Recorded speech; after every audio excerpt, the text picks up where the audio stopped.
Hey guys, today we are crossing into Cambodia from Bangkok, Thailand.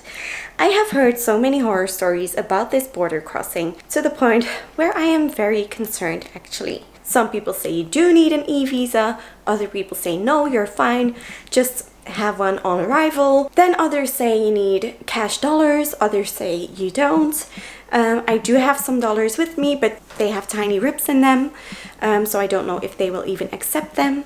But I am just gonna go for it and give it a try. And if anything, if they say they won't take them, I will say that they have just come from the exchange bureau, which in fact that's how I got them, from an exchange bureau just on the other side of the world, but they don't know that. So let's see how everything goes. I was picked up by a scooter that would take me and my bags to the bus. I will link the company below. The bus was huge and almost empty, and it even included breakfast and lunch. It took us 4 hours to reach the Cambodian border. The first checkpoint is done. I got my stamp to leave Thailand, and now it's on to the Cambodian border. I've made it to the other side. Actually, it wasn't as bad as I expected because I got rid of the dollars that I had left from Zambia, Zimbabwe, and it all went really well. It just takes a long time to queue. And all you need is your passport and some $30 and 100 baht or 1,300 baht. We then continued our way through the Cambodian countryside, passing by lots of temples and endless rice fields.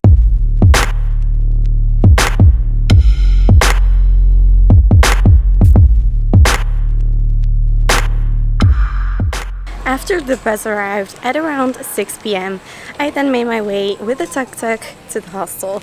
I'm staying at Mad Monkey Hostel. The hostel had a great pool, bar and cool activities every single night. I highly recommend it. The street it is located on is also lined with restaurants and bars. Our favorite one was by far Khmer Taste, where we could get a good meal for $1 or $2. We went back a couple of times. Absolutely loved it. And right away, as I opened the door, I was greeted by the loveliest roommates, and we've been hanging out since. We also decided to join the pub crawl that was on that night. Yes, after a 10-hour bus and the short night that I had before in Bangkok. But it was so much fun. After a free shot every hour, it was time to hit Pub Street, the center of the city where you find most restaurants and cafes. Me and the girls had an absolute blast.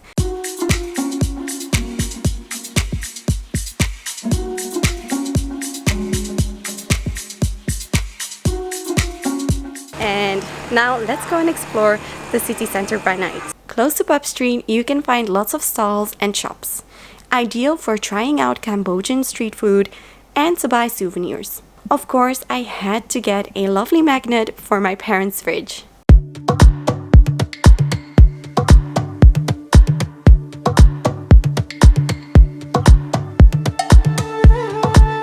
Along the water is where you will find most food stalls. You order pretty much on the street, and you can eat it on the tables and chairs in the grass. It is so very cheap as well.